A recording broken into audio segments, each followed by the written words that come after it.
हरे कृष्णा। तो आज हम कृष्ण भावनामृत की प्राप्ति इस ग्रंथ से तीसरा अध्याय शांति की खोज, इस अध्याय का आज दूसरा दिन है। हमने पिछले क्लास में चर्चा किए थे क्षेत्रज्ञ क्या है। इसके द्वारा श्रील प्रभुपाद जी हमें समझा रहे हैं कि क्षेत्रज्ञ कौन है, क्षेत्र कौन है, क्षेत्र क्या है। इसके द्वारा ये क्यों बताया जा रहा है, क्योंकि ये समझना बहुत ज़रूरी है। क्योंकि भक्ति में ये पहला सोपान है। कृष्ण भावनामृत का पहला सोपान यह जानना है, यह ज्ञान रखना है कि हम ये शरीर नहीं है, हम भगवान के अंश हैं। और हम बार बार सुनते हैं, किंतु इसे बार बार सुनना है, क्योंकि जितना बार हम सुनेंगे उतना ही और ज़्यादा हम शुद्ध होंगे और ज़्यादा इसको अनुभव भी कर पाएंगे।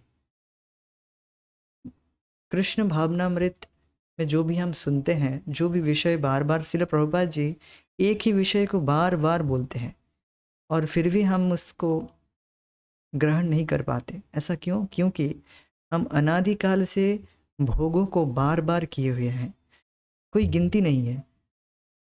अनादि मीन्स इनफाइनाइट टाइम्स। इनफाइनाइट का मतलब कोई नंबर नहीं है, इतनी बार हमने भोग किए हैं। तो इसीलिए एटलीस्ट कुछ नंबर ऑफ टाइम्स हमें इन बातों को सुनना चाहिए कि हम ये शरीर नहीं हैं, और शरीर के विषय में जो ज्ञान है वह ज्ञान क्या है और आत्मा का ज्ञान क्या है, ये सब जानना जरूरी है। तो हमने पिछले क्लास में सुने थे कि शरीर को क्या कहते हैं? क्षेत्र। और जो अपने आप को शरीर से अलग समझता है, शरीर को क्षेत्र रूप से जानता है, उसे कहते हैं क्षेत्रज्ञ। और एक क्षेत्रज्ञ कौन है बताया गया था? वह है भगवान। क्षेत्रज्ञम चापि माम विद्धि सर्व क्षेत्रेषु भारत। मुझे भी इस क्षेत्र का ज्ञाता, क्षेत्रज्ञ समझो। क्यों कह रहे हैं भगवान? क्योंकि भगवान सभी खेतों के मालिक हैं। हम एक छोटे से खेत के मालिक हैं और भगवान सभी खेतों के मालिक है। सभी खेतों मतलब सभी जो क्षेत्र हैं उन सब के ज्ञाता हैं। और हम जीवात्मा व्यष्टि जीवात्मा हैं। व्यष्टि जीवात्मा मतलब एक लिमिटेड हमारी चेतना है। हम यह नहीं जानते हैं कि दूसरों के शरीर में क्या चल रहा है। इतना ही समझ ले कि हम अपने को ही समझ ले ही बहुत बड़ी बात है। फिर दूसरे के शरीर में क्या चल रहा है या दूसरों को क्या दुख महसूस हो रहा है, क्या उसके मन में चल रहा है, ये हम नहीं बोल सकते हैं। किंतु भगवान को पता है कि दूसरों के मन में क्या चल रहा है, आपके मन में क्या चल रहा है, हर जीवात्मा, हर जीव के हृदय में क्या चल रहा है भगवान जानते हैं। क्यों ऐसा? क्योंकि भगवान बता रहे हैं कि मैं क्षेत्रज्ञ हूँ सभी खेतों के। जैसे एक उदाहरण दिया गया था, जैसे एक राजा सभी खेतों के ज्ञाता होते हैं, और एक पर्टिकुलर किसान को उसे एक पर्टिकुलर थोड़ा सा ज़मीन दिया जाता है उसे कुछ खेती करने के लिए।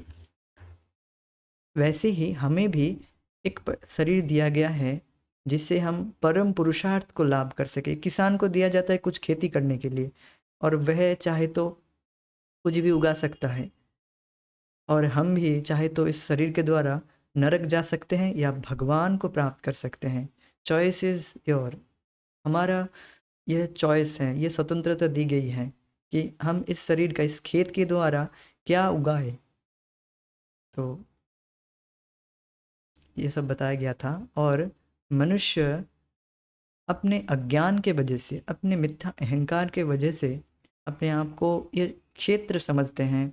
तो देखिए, जो व्यक्ति अपने आप को यह खेत समझते हैं कि मैं ये खेत हूँ, अगर सोचिए आप जिस रूम में हैं अभी, इस रूम को आप कभी कहेंगे कि मैं ये रूम हूँ? या जो खेत, जिस खेत में आप कार्य, आपको एक किसान करने, एक कुछ कार्य करने के लिए आपको एक खेत दिया गया है, आप कहेंगे कभी कि ये खेत मैं हूँ? नहीं कहेंगे। किंतु ऐसा हमारा अज्ञान है।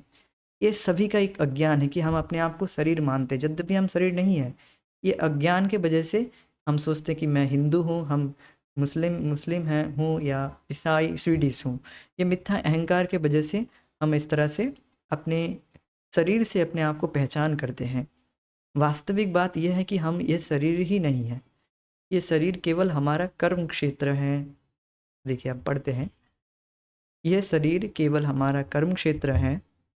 जिस प्रकार एक किसान खेत नहीं है, उसी प्रकार हम यह शरीर नहीं है। शरीर अनेक प्रकार के हैं और उन शरीरों के अनुसार उनके क्रियाकलाप भी अनेक प्रकार के हैं। एक कुत्ता किसी विशेष प्रकार के कार्य से, एक बिल्ली किसी दूसरे प्रकार के कार्य से और एक मानव किसी और ही प्रकार के कार्य से आनंदित होता है। शरीर के अंतर के कारण कार्य में भी अंतर होता है। जब हम सत्य के धरातल पर आते हैं और समझते हैं कि हम ये शरीर ही नहीं है, तब हमारे कार्यकलाप भौतिक कार्यकलाप से आध्यात्मिक कार्यों में परिणत हो जाते हैं। तो क्या बताया गया है, देखिए, हम अपने कर्म के अनुसार, अपने स्वभाव के अनुसार हमें एक पर्टिकुलर, एक विशेष शरीर मिला है। मूर्तः संभवंती, ऐसे एक श्लोक में आया था। भगवान सबको विशेष मूर्ति प्रदान किए हैं, हर जीवात्मा को। मनुष्य में कितने वैरायटीज हैं, बिल्ली कुत्ते सब में। अब अगर हमें एक पर्टिकुलर शरीर मिल गया है, हमें वैसे ही कार्य करना पड़ेगा। We have to do it, मतलब हमें, we are force to do it, मतलब हम बाध्य हैं वह कार्य करने के लिए। ऐसा हम नहीं कह सकते हमें अभी एक हम अगर पुरुष के शरीर में है तो हमें पुरुष की तरह कार्य करना पड़ेगा, या स्त्री के शरीर में है तो स्त्री की तरह कार्य करना पड़ेगा, और अगर कुत्ते बिल्ली के शरीर में है तो कुत्ते की तरह ही कार्य करना पड़ेगा। We have to do it, we cannot say that हमारी गलती हो गई, हमें माफ़ कर दो। प्रकृति हमको वह कराने के लिए हम बाध्य हैं, हम वो करने के लिए बाध्य हैं। तो देखिए, इतना क्रूर, इतना डेंजरस और एक ट्रैप है, एक जाल है कि हम अपने स्वभाव अगर इसी तरह से भोगों में लिप्त रहेंगे, तो एक पर्टिकुलर शरीर अगर मिल जाएगा तो उसी तरह से कार्य करना पड़ेगा। We are force to do it. तो इसीलिए तो प्रभुपाद जी बोलते हैं, कि बार बार बोलते हैं, आप आज मनुष्य शरीर में हैं, कल आप कुत्ते के शरीर में हो सकते हैं। एक प्राइम मिनिस्टर अगर, चाहे वह सो कॉल्ड तथाकथित प्राइम मिनिस्टर क्यों ना हो, किंतु अगर वह पाप कार्य में लिप्त है, भगवान की भक्ति नहीं करता है, भगवान की भक्ति नहीं करता है, पाप कार्य में लिप्त है, तो वह अगले ही दिन एक कुत्ते के शरीर में हो सकता है। और एक ऐसा ऐसा उदाहरण भी देते हैं, नाम नहीं रख रहा हूँ, जो इस तरह से कुछ प्रधानमंत्री थे, और फिर कुछ समय बाद पता चला कि एक ज्योतिष ने बताया कि वह किसी विदेश में एक कुत्ता बन गया है। तो इस तरह से ये बात है कि हम सोचते हैं कि हम तथाकथित रूप से बहुत अच्छे कार्य कर रहे हैं, जगत में हम अच्छा कार्य कर रहे हैं, अरे हम तो कुछ बुरा कार्य नहीं करते, हम तो बिल्कुल शरीफ है, अच्छे अच्छे कार्य करते हैं, हम कोई बुरा कार्य नहीं करते। तो क्या हमारी गति दुर्गति नहीं होगी, हमारी गति अच्छी नहीं होगी? अरे कार्य करो, अपना कार्य अच्छे से करो। ये सब भक्ति वक्ति करने से क्या होता है? ठीक है, कार्य करते रहो। और दूसरे ही क्षण अगर हमें एक कुत्ते के शरीर में होंगे या किसी पशु की योनि में चले जाएंगे, तो फिर हम तब नहीं कह सकते हैं कि अरे अब हमको माफ़ कर दो, हम गलती हो गई, ये नहीं कह सकते। हमें वह करना ही होगा। ये बात यहाँ पर बताया जा रहा है कि मनुष्य, पशु, बिल्ली, कुत्ते, ये सब, जब इन सब को एक विशेष शरीर मिला है और इन सब को एक विशेष कार्य करने में ही आनंद आता है, वह सोचते हैं कि इसका ये कार्य से मुझे सुख मिलेगा। सबका जो एक सुख का धारणा है, कुत्ते, बिल्ली, मनुष्य, उनका अपने शरीर के अनुसार, अपने देह के अनुसार वह सोचते हैं कि मैं ये खा लूँगा। इस तरह से आहार, निद्रा, भय, मैथुनी है 4 प्रकार के, उसमें ही कुछ वेराइटीज़ हैं उनमें। तो वह सोचते हैं कि मैं ये कर लूँगा, वो कर लूँगा तो सुखी हो जाऊँगा, तो वह आनंदित होते हैं। तो शरीर के अंतर के अनुसार कार्यों में भी अंतर आ रहा है। तो देख रहे हैं कि एक समय एक समय जब सूअर की जोनी में थे, तो मल खाकर सुखी हो रहे थे। तो कितना अज्ञान है, और अभी अगर आपको मल मल हम सोच भी नहीं सकते, मल खा रहे थे एक समय। यस, ये बात है। या फिर अभी मनुष्य शरीर में है, अगर पशु की तरह, सूअर की तरह कार्य करेंगे, तो फिर हमें अगले ही दिन हम सूअर के शरीर में हो सकते हैं। आप अगर रिवोल्ट करें, कोई अगर विद्रोह कर सकता है, ये सब क्या बात है, हम ये सब नहीं मानते। तो देखिए, आप मानते नहीं हैं, तो हम भी एक आर्गुमेंट रखना चाहेंगे कि आप एक अभी नाउ वर्तमान में अभी आप एक विशेष पर्टिकुलर शरीर में हैं। ठीक है, मैं भविष्य की बात नहीं कर रहा हूँ, अभी के वर्तमान की बात कर रहा हूँ। या आप अभी एक विशेष शरीर में हैं और आपको एक विशेष रूप मिला है, और आपको कुछ कार्य ऐसा भी करना पड़ता है जो आपको बिल्कुल अच्छा नहीं लगता है, फिर भी आपको वह कार्य करना ही पड़ता है। ऐसा आप नहीं कह सकते कि हम जो भी करते हैं वो तो मैं अपनी मन की करता हूँ। ऐसा आप नहीं कर सकते, कह सकते कि मैं हर कार्य करता हूँ अपने इच्छा अनुसार, अब मुझे वही अच्छा लगता है। ऐसा you cannot say it, we have to do it, हम बाध्य हैं वह करने के लिए। अब मैं बता नहीं रहा हूँ क्या क्या कार्य हमें करना पड़ता है, सभी सभी को पता है, उपलक्षण सभी को पता है। सुबह से लेकर शाम तक, रात तक, क्या क्या जो कार्य हमें बाध्य होकर करना पड़ता है, सभी को पता है। तो आप देख सकते हैं कि हम बाध्य हैं। तो ये बाध्यता क्यों है? क्योंकि हम इस तरह से इच्छा किए हैं, इस तरह से भोगों में पढ़कर भोग इच्छा की है, इस तरह से हम, इसीलिए हमें बाध्य होना पड़ता है। तो सोचिए, इस हम अपने अब धीरे धीरे श्रील प्रभुपाद जी डेवलप करेंगे एक विषय को कि अगर आप अपने चेतना को उन्नत नहीं करेंगे, तो तो और ज़्यादा चेतना निम्न होती जाएगी, और ज़्यादा निम्न जोनि में चले जाएंगे, और इसी तरह से बार बार बार बार घूमते रहेंगे, इसी चक्र में घूमते रहेंगे, up and down, up and down. फिर से ऊपर गए, फिर नीचे गिरे, ऊपर गए, फिर नीचे गिरे, इसी तरह से घूमते रहेंगे। आ ब्रह्म भुवना लोका पुनरावर्ती न अर्जुन, इस तरह से घूमते रहेंगे। वो एक कार्टून देखा है, एक रैबिट, रैबिट है ना, नहीं चूहा, वो एक गोल गोल में घूमता है, और वो पहिया वो घूमता ही रहता है, वो सोच रहा है मैं बहुत भाग लिया। एक पहिया है, घूमता है, उसमें वो भागता है, ऊपर जाता है, नीचे होता है, फिर, किंतु वह बस उसका पहिया बस घूम रहा है, वह एक चक्र में फंस गया है। बस उसको ज्ञान नहीं है कि वो एक चक्र में फंस गया है, वो बस उसी में घूम रहा है। तो इसी तरह से हम एक ब्रह्मांड में, हम एक चक्र में बस घूम रहे हैं, इस जन्म मृत्यु जरा व्याधि के चक्र में।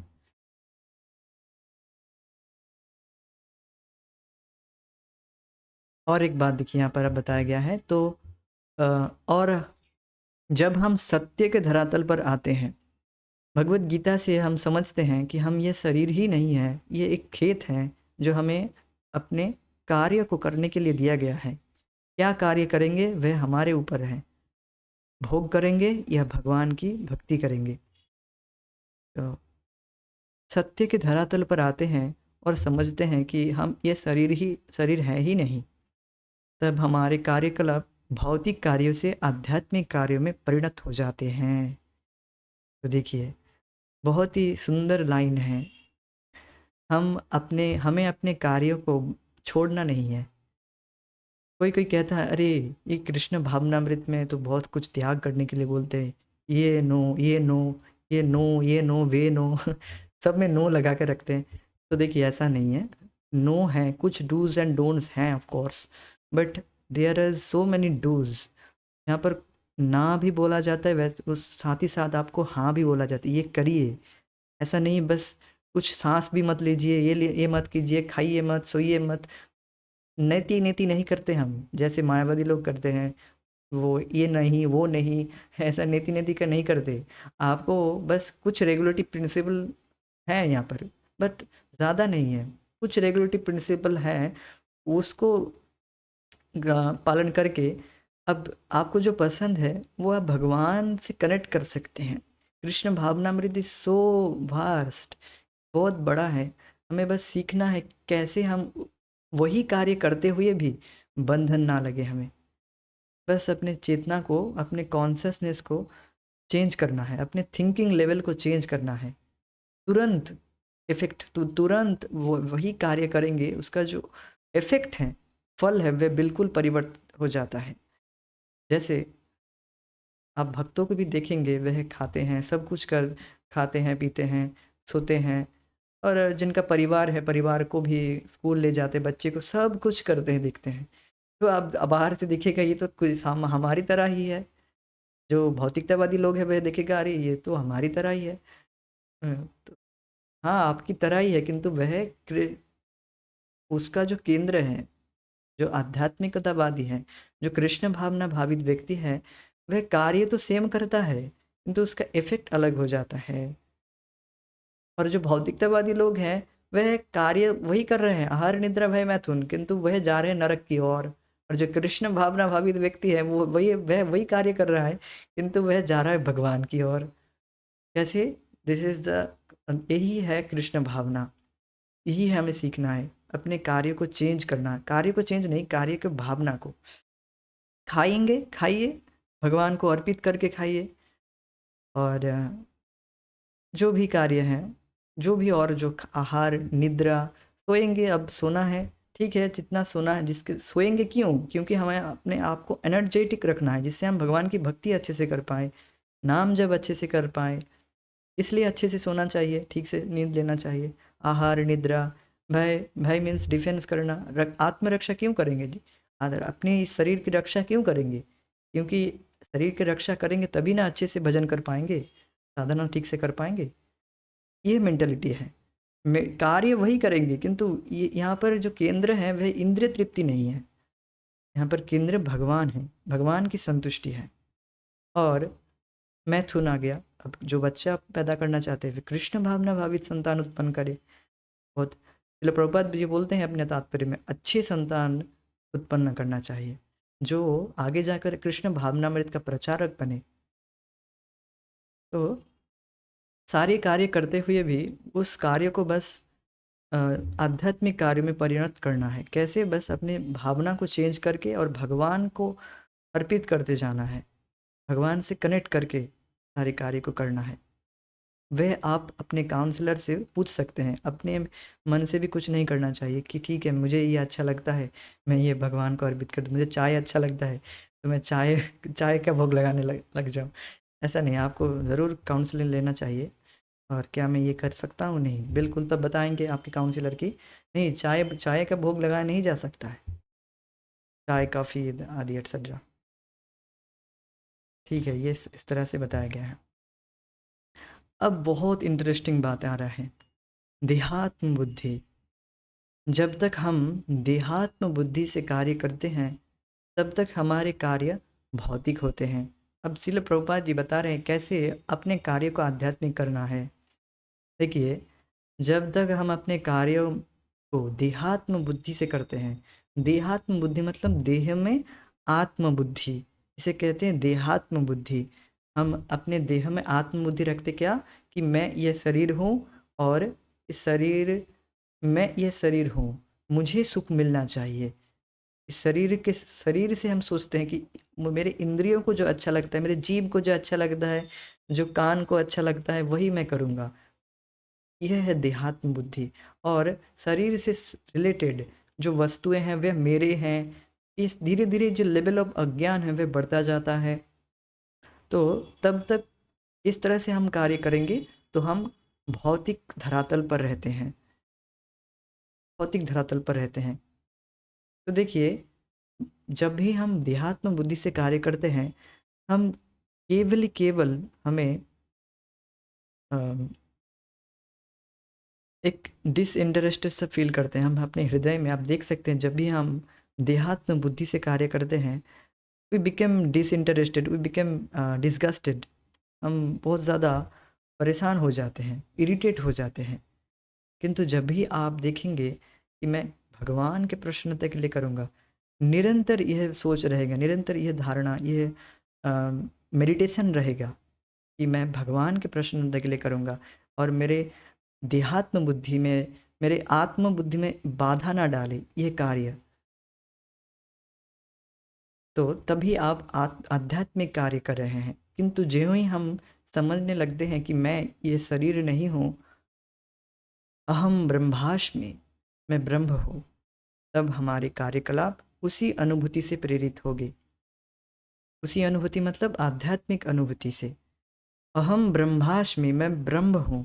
ब्रह्म, जो ब्रह्म भगवान का अंश है, वह ब्रह्म नहीं जो आप भी ब्रह्म मैं भी ब्रह्म, वो ब्रह्म नहीं। मतलब भगवान है परम ब्रह्म और हम हैं उनके अंश ब्रह्म। ठीक है। तो इस तरह से जो रियलाइजेशन है इस, देखिए हम तो अभी थियोरेटिकली पढ़ रहे हैं, तो इसका अनुभव आपको धीरे धीरे होगा। या फिर जिनका, जो भक्त निरंतर नाम जप कर रहे हैं, निरंतर अच्छे से दृढ़तापूर्वक नाम जप कर रहे हैं, कभी कभी ऐसा फील होता है आप लोगों को कि बिल्कुल शांत, बिल्कुल मन में एक शांति आती है एटलीस्ट।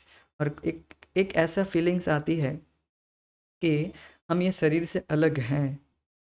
जो दृढ़तापूर्वक नाम जप करते जा रहे हैं, वह धीरे धीरे धीरे धीरे देहात्म बुद्धि से ऊपर उठते जाते हैं कि मैं यह शरीर नहीं हूँ, मैं चेतन प्राणी हूँ और मुझे चेतन वस्तु ही सुख दे सकता है। चेतन वस्तु मतलब चेतन वस्तु, सबसे चेतन कौन है? भगवान। भगवान परम चेतन है। तो भगवान के केंद्र में रखकर, भगवान को केंद्र में रखकर और भगवान से संबंधित वस्तुएं मुझे सुख देंगे।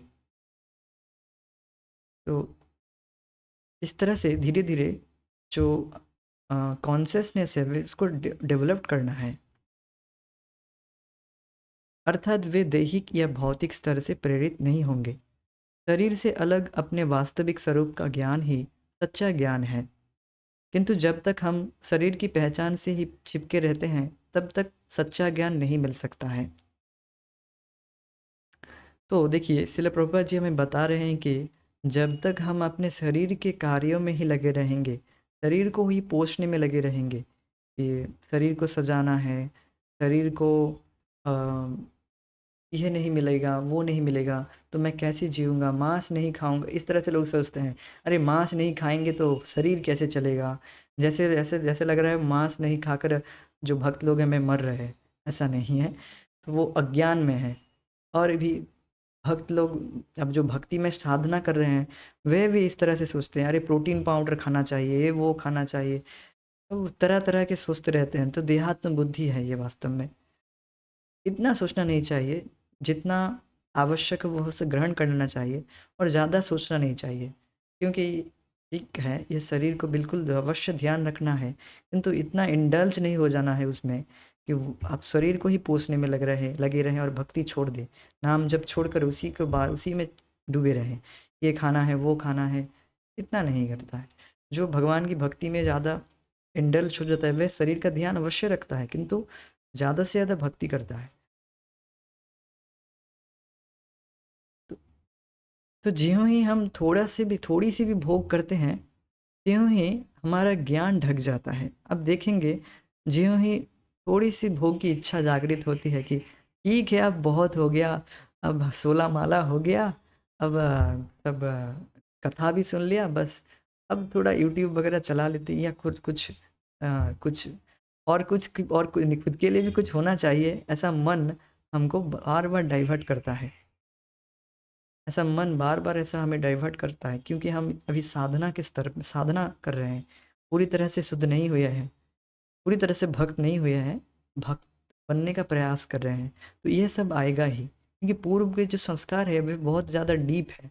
तो वो संस्कार बस इस तरह से मन बार बार हमें बहकाएगा, यार ये थोड़ा सा भोग कर लो, क्या क्या ही होगा, 16 माला तो कर लिया, अब थोड़ा सा भोग कर लो। तो आप देखेंगे, ज्यों ही मन की बात सुनकर आप थोड़ा सा भोग करने का प्रयास करेंगे, तुरंत आपकी जो चेतना है वो चेतना ढक जाती है। देखिए भोग करने का जो मतलब क्या है वो बिल्कुल स्पष्ट समझ समझ में आता है। जब भी हम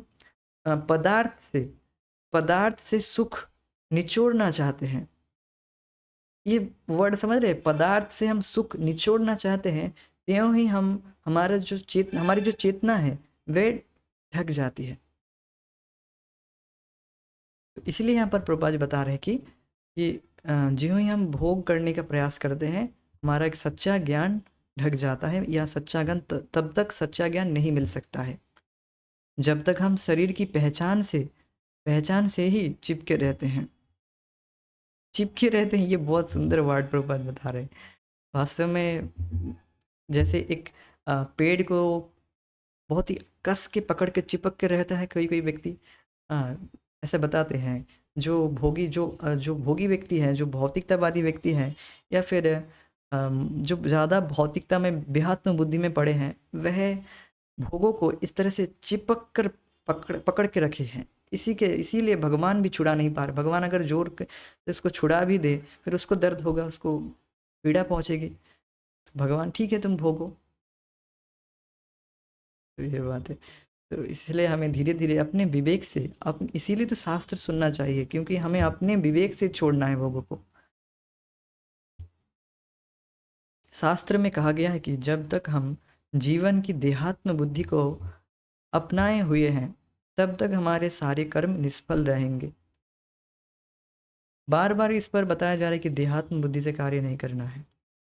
अब देख सकते हैं जो भी कार्य जो अनावश्यक है, जो जो वस्तु मेरे कृष्ण भावना में अनावश्यक है, मैं उस वस्तु को ग्रहण नहीं करूँगा। इस तरह से हम देहात्म बुद्धि से ऊपर उठते जाएंगे। और अब देख सकते हैं कि जो वस्तु कृष्ण भावना में कोई भी लाभ नहीं देता है, वह वस्तु केवल केवल ही केवल देह में आत्मबुद्धि को बढ़ाएगा। इस तरह से, क्योंकि ज्यों ही हम किसी वस्तु को ग्रहण करते हैं, वह वस्तु को हम उसमें ममत्व आ जाता है कि ये मेरा है, ये मेरा है। जैसे एक उदाहरण देता हूँ, मैं ऑफिस से अब वापस आ रहा था, तो गलती से मैं किसी एक छाता अम्ब्रेला पता है, वो लेके आ गया। मेरा मेरा जैसा लग रहा था, मुझे लगा मेरा ही है। मैं उसको लेकर मैं चला आ रहा था। फिर मैंने नोटिस किया, जब मैं खोलने गया, नोटिस किया कि अरे ये तो मेरा नहीं है, मैं किसी के और का लेके आ गया। तो मैं तुरंत उसको लेकर फिर से वापस ऑफिस में जाकर रख कर आऊँगा, ऐसे सोच रहा था। तो जब भी मैं तुरंत गया वहाँ पर, जो व्यक्ति था उसको पूछा मैंने, ये आपका है? अरे हाँ, मुझे मेरा है, मेरा है। तो तुरंत वो ऐसे कर रहा था जैसे मैं अरे मैं ले आपको, आपका छतरी मैं लेना नहीं चाहता था, मैं गलती से मैं लेके चला गया। तो वो ऐसा तुरंत ऐसे झपट के लिया, जैसे इतना उसका ज्ञान है उस छतरी में। छतरी वो ऐसा लग रहा है कि वही छतरी है। अरे तू, छतरी मेरा है। तुरंत वो मुझे खींच लिया मेरे हाथ से। तो मैं देख रहा था इसके कितने ज़्यादा ये देहात्म बुद्धि में पड़ा है ये व्यक्ति। तुरंत मैं देख लिया, तुरंत ये ज्ञान मुझे मैं देख पाया कि अरे ये व्यक्ति तो कितना देहात्म बुद्धि में पड़ा है। और देहात्म बुद्धि जब भी आता है, तुरंत शोक मोह भय ये तुरंत उपस्थित हो जाते हैं। वो वस्तु खो जाने से शोक होता है, और वस्तु खो जाने का डर बना रहता है। शोक और मोह क्या है? ये छूट ना जाए, ये मेरा है, इसको बार बार वो देखते रहते हैं। आप देख सकते हैं जब अब कृष्ण भावना भावित में नहीं थे, जब जब कोई खिलौने आदि मिल जाते थे, खिलौने मीन्स सबके अलग अलग खिलौने हैं, बड़े व्यक्ति का बड़े खिलौने, समझ रहे? जैसे हम थोड़े बड़े हो गए, स्मार्टफोन आदि की इच्छा हो गई, तो स्मार्टफोन जब मिला उसी को बार बार देखते रहते थे। या फिर कोई नया नया वस्तु मिल गया है, जब हम छोटे थे कोई नया वस्तु मिल गया है, तो उसी को बार बार देखते रहते हैं, अरे कितना अच्छा है, कितना अच्छा है।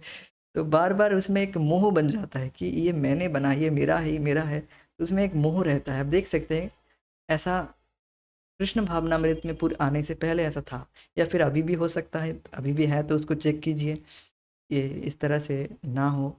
तो इसीलिए बताया जाता है कि जो वस्तु भगवान की सेवा में लगे उसी को ग्रहण कर कीजिए, और जो सेवा में नहीं लगता है उसको ग्रहण मत कीजिए, किसी और को दे दीजिए। तो दृष्ट है बहुत सुंदर, ये बहुत सुंदर है ये टॉपिक। मतलब इतना इतना आसान नहीं है जितना आसान यहाँ पर दिख रहा है, और पढ़ रहे हैं हम, इतना आसान चीज़ नहीं है। ये बहुत ज़्यादा डीप है। बहुत लोगों को, साधकों को मैं देखता हूँ कि वह देहात्म बुद्धि से बड़े ज़्यादा ग्रसित है। मैं देखता हूँ, I can see that also, that they are doing. Prabhupada ji यहाँ पर क्या बता रहे हैं कि हम जब तक देहात्म बुद्धि में पड़े हैं, तब तक हम उतना प्रगति नहीं कर सकते हैं। देहात्म बुद्धि को अपनाए हुए हैं तब तक हमारे सारे कर्म निष्फल रहेंगे। अब अ, निष्फल रहेंगे मतलब वो फल नहीं मिलेगा जो प्रॉमिस्ड है। तो इसी ये बहुत महत्वपूर्ण है, इसको आप नोट करके रखिए कि बार बार इसी में हम पड़ जाते हैं देहात्म बुद्धि में। एक बालक का जन्म अज्ञान अवस्था में होता है, और अब प्रभुपाद जी बता रहे हैं कि हमें अपने चेतना को उन्नत करना चाहिए, उसके विषय में बता रहे हैं कि इस देहात्म बुद्धि से ऊपर उठना चाहिए। एक बालक का जन्म अज्ञान अवस्था में होता है, और यदि बड़ा होने पर भी वह देहात्म बुद्धि में ही रहता है तो वह अंधकार में रहता है। उसकी स्थिति एक शूद्र जैसी होती है। वैदिक साहित्य में हम पाते हैं कि इस युग में जन्म से सब लोग शूद्र ही होते हैं। कलौ शूद्र संभवान, कलयुग में सभी शूद्र ही होते हैं, जन्म से ही वह शूद्र होते हैं। शूद्र मतलब जो सबसे जो लोअर, जो निचले, सबसे वर्णाश्रम में सबसे नीचे जो आश्रम है वह शूद्र है। आश्रम नहीं, वर्ण। तो इसलिए प्रत्येक व्यक्ति को अपनी पहचान प्राप्त करने के लिए शिक्षा की आवश्यकता पड़ती है। यदि हम अपने माता पिता से प्राप्त हुए जन्म से ही संतुष्ट रह जाएं, तो हम अपनी शूद्र की दशा में ही रहेंगे। हमें शुद्धिकरण की प्रक्रिया का पालन करके ब्राह्मणत्व के स्तर तक ऊपर उठना पड़ता है।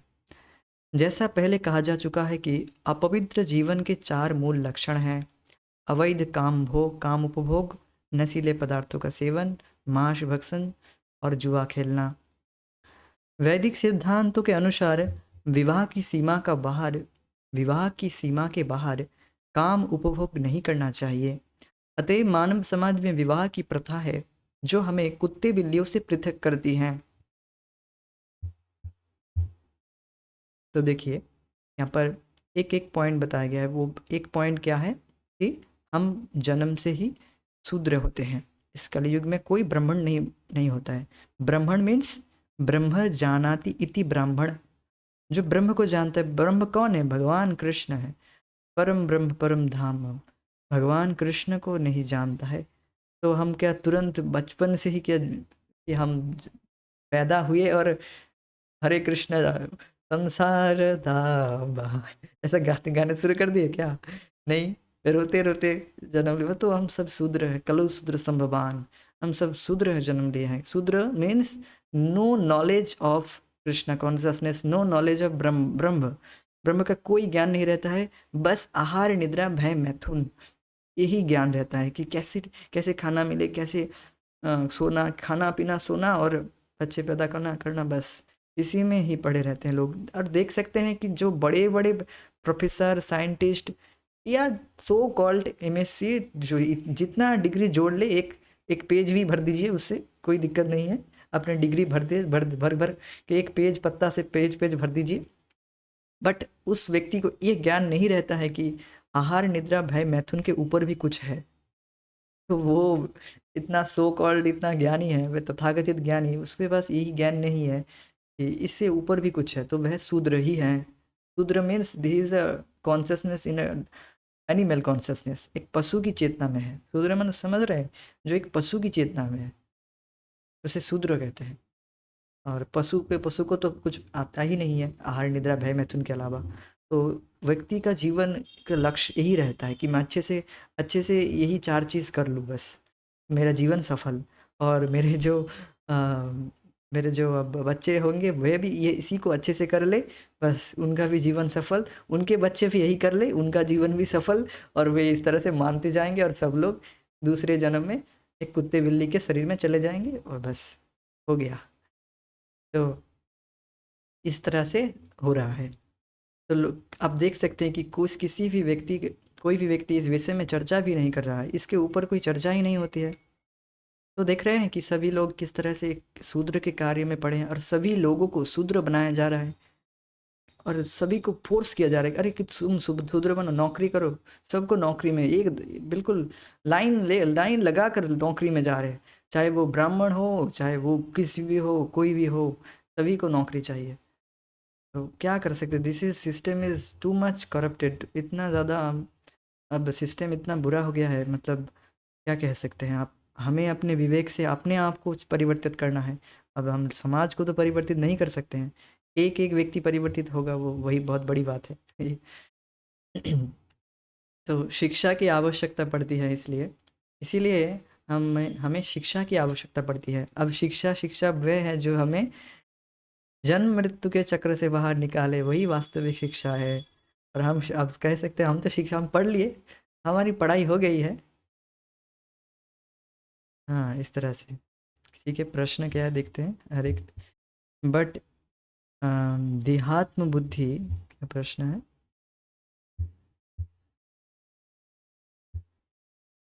बट देहात्म बुद्धि जाती नहीं है, जब हम लेक्चर सुनते हैं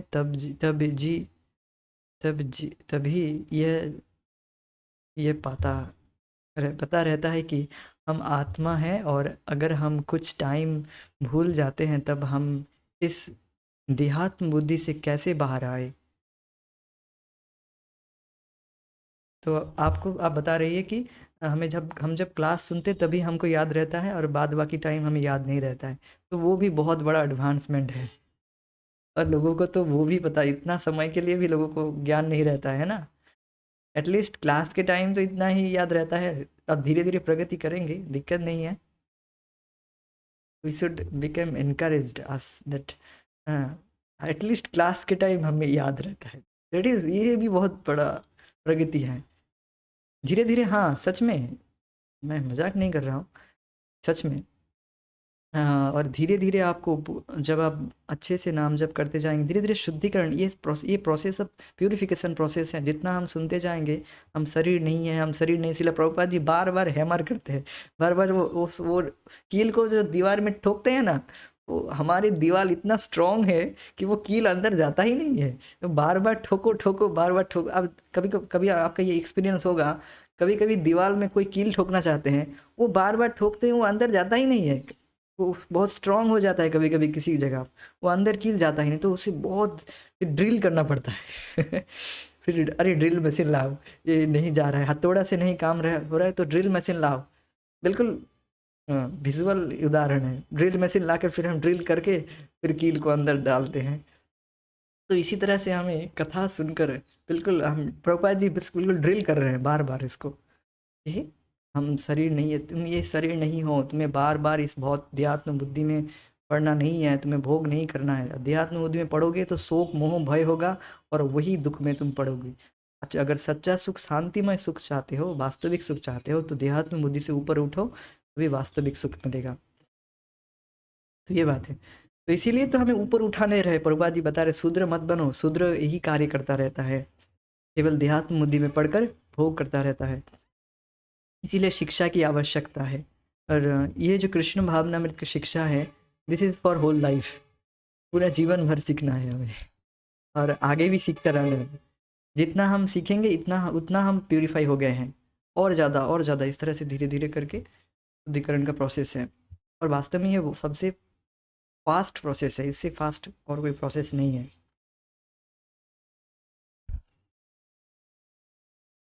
तो हमें शुद्धिकरण की प्रक्रिया का पालन करके ब्राह्मणत्व के स्तर तक ऊपर उठना पड़ता है। जैसा पहले कहा जा चुका है, अपवित्र जीवन का मूल लक्षण अवैध काम, उपभोग, नशीले पदार्थों का सेवन, मांस भक्षण, जुआ खेलना, ये शूद्र लोग ये चार चीज़ बार बार करते रहते हैं, इसी में पड़े रहते हैं। तो ये सब कुछ हमारी चेतना को ढकते जाते हैं। जितना हम भोग करेंगे उतना ही हमारी चेतना और ज़्यादा ढक जाएगी। अब ये तो बिल्कुल ग्रॉस हो गया, चार नियम हुए हैं कि ये चार नियम जो है फोर रेगुलेटरी प्रिंसिपल है, इनको ध्यान रखकर हमें, और जो भी हमारी जो काम इच्छा है, केवल काम भोग यही नहीं कि अवैध संग, ये नहीं है। काम ये भी है जो हमको अच्छा लगता है, भगवान से कोई मतलब नहीं, वो काम है। कृष्णेंद्रिय प्रतिवंचा, तारी बोली क्या, तारी बोली प्रेम, आत्मेंद्रिय प्रतिवंच, तारे बोली काम। तो कृष्णेंद्र प्रतिवंच धोरी प्रेम नाम, कृष्ण के प्रसन्नता के लिए। और हम बद्ध जीव हैं, अभी साधना कर रहे हैं, ऐसा हो जाता है कभी कभी, पता है, फिर भी हमें बार बार ध्यान रखना चाहिए। We will progress gradually. by hearing and chanting. वैदिक सिद्धांतों के अनुसार विवाह की सीमा के बाहर काम उपभोग नहीं करना चाहिए। अतएव मानव समाज में विवाह की प्रथा है जो हमें कुत्ते बिल्लियों से पृथक करती है। तो मानव समाज में इसलिए विवाह का प्रथा है जहाँ पर रेगुलेशन है। विवाह मीन्स एक रेगुलेशन, एक नियम, कि एक नियम रीति के अनुसार ही आप संग कर सकते हैं। और जो संग करना नरक का द्वार बताया जाता है। काम और क्रोध, इनको नरक का द्वार बताया जाता है। अब उसको, अब जिसकी इच्छाएं हैं उसकी इच्छाओं को तो अब दबा नहीं सकते, तो वो वह तो फिर नरक ही जाएगा। तो इसीलिए वेद बताते हैं कि ठीक है, आपकी इच्छाएं हैं, ठीक है, आप धर्म के अनुसार कार्य करिए, जिससे आप इसीलिए तो यही तो कृष्ण भावना भावित हैं, वही कार्य करेंगे, किंतु आपकी गति वह नहीं होगी।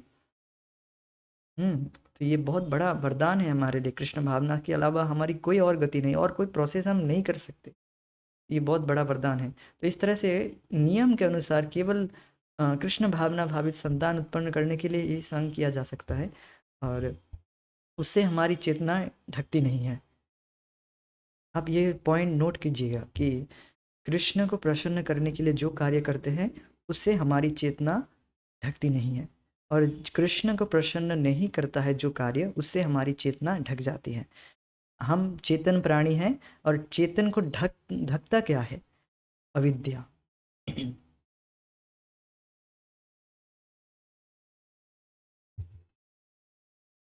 हम चाहे हिंदू, मुस्लिम या ईसाई कोई भी हो, हम विवाह प्रथा को स्वीकार करते हैं।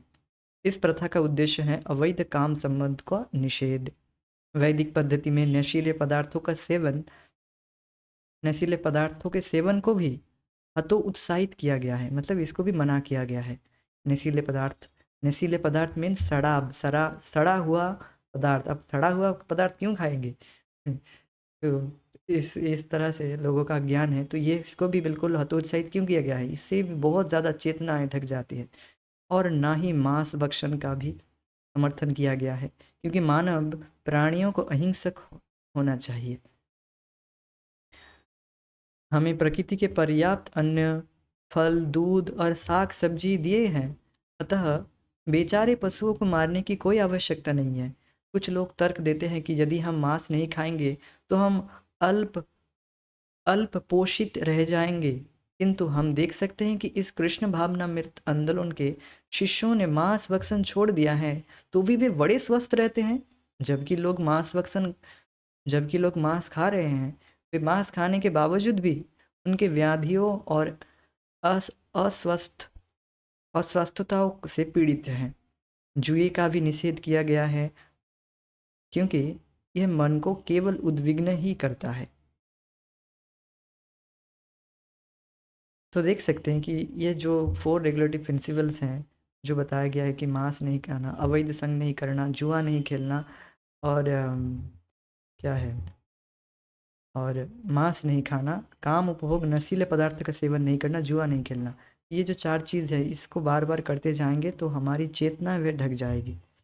और चेतना को तो ढकेगा ही, साथ ही साथ हमें पशु योनि की ओर बढ़ाएगा ये।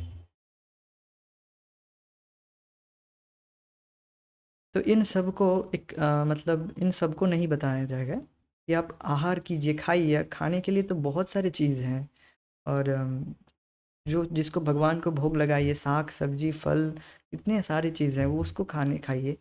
पशुओं को क्यों खाना है? ये भी एक डल माइंडेड है कि हम पशु का हत्या करके खाएंगे। ये भी एक अज्ञान है, बहुत बड़ा अज्ञान है। क्या कह सकते हैं इस सब?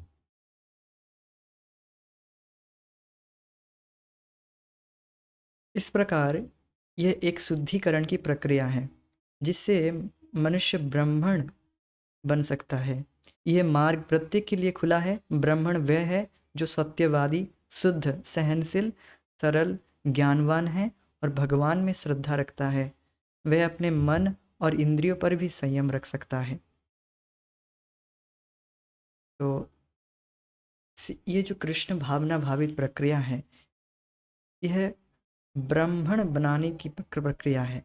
शूद्र से बिल्कुल ब्राह्मण के पद तक उठा देगा व्यक्ति को। अब देख सकते हैं जो विदेशी लोग थे, उनका तो ये कार्य ही था, उनका ये मतलब उनका ये डेली रूटीन ही था 4 नियम को भंग करना। और इनको अच्छे से वो भंग करते थे, और वो इसी को अच्छा मानते थे कि अरे ये ना करें, जैसे पानी हम पीते हैं वैसे वह मदिरा आदि पीते हैं। तो उनके लिए 4 नियम भंग करना कोई बड़ी बात नहीं है। तो वह अगर इस तरह से परिवर्तित होकर सब कुछ छोड़कर, सब कुछ नशा आदि ये 4 नियम बिल्कुल अच्छे से पालन कर रहे हैं और भगवान की भक्ति में लग गए, ब्राह्मण पद तक उठ उठ गए हैं, तो हम क्यों नहीं कर सकते? हम किस खेत की मूली है? हम तो ज़रूर कर सकते हैं फिर। जहाँ पर वो लोग इतने भोगों में पड़े थे और वह सब कुछ छोड़कर भगवान की भक्ति में लग गए हैं, तो हम तो, हमारे रग रग में धर्म अर्थात नियम पालन करने के जो टेंडेंसी है वह भाग रहा है। हर कोई व्यक्ति कुछ ना कुछ नियम पालन कर रहा है, किंतु वह नियम उसके पारमार्थिक जीवन के लिए अर्थात परम अर्थ जो देगा, जो उसको सबसे हाईएस्ट गोल जो है भगवान की प्राप्ति नहीं कराएगा। तो व्यक्ति नियम कुछ पालन कर रहा है, किंतु नियम सटीक रूप से पालन करना, इसीलिए तो शिक्षाएं की जरूरत है। वह शिक्षा क्या है? कृष्ण भावनामृत की शिक्षा, जिससे व्यक्ति ब्राह्मण पद तक उठ जाता है। सोचिए, जो पशु योनि की ओर जा रहा था उसे बिल्कुल ब्राह्मण पद तक उठा देता है। और भगवान कृष्ण कैसा है, कैसे हैं? गो ब्राह्मण हिताय च, हम कहते हैं नमो ब्राह्मण देवाय गो ब्राह्मण हिताय च जगद्धिताय कृष्णाय गोविंदाय नमो नमो। तो भगवान ब्राह्मण के बहुत, ब्राह्मण भगवान के बहुत प्रिय हैं और ब्राह्मणों को भगवान बहुत प्रिय हैं। तो देखिए इतना ऊपर उच्च आसन तक उठा देता है। आप भागवत में, शास्त्र में पढ़े ही होंगे ब्राह्मण का सम्मान भगवान कैसे करते हैं। तो देखिए कहाँ से कहाँ उठा देता है ये कृष्ण भावनामृत। यही है वास्तविक शिक्षा, यही शिक्षा का प्रचार प्रसार होना चाहिए। ठीक है, आज हम यहीं पर रुक जाएंगे, आगे की चर्चा हम आगे करेंगे। देख लेते हैं कोई प्रश्न तो नहीं है। ठीक है, हरे कृष्ण, जय शिल प्रभुपाद, निताय गौर प्रेमानंदे, हरे।